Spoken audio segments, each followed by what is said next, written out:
చాలా మందికి ఈ దేశంలో అసలు వాళ్ళు పుట్టినటువంటి సమయం తెలియని వాళ్ళు ఉంటారు. పాపం వాళ్ళకి తెలియదు.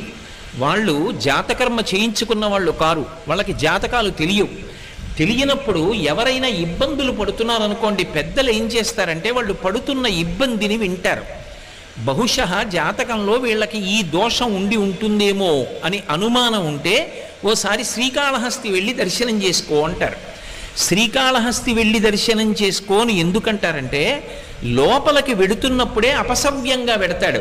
శివానుగ్రహం, శివుడు శాసిస్తాడు.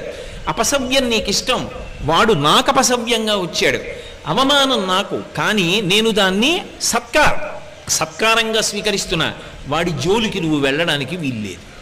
ఎందుచేత అంటారేమో, గ్రహములకు స్వాతంత్ర్యము లేదు.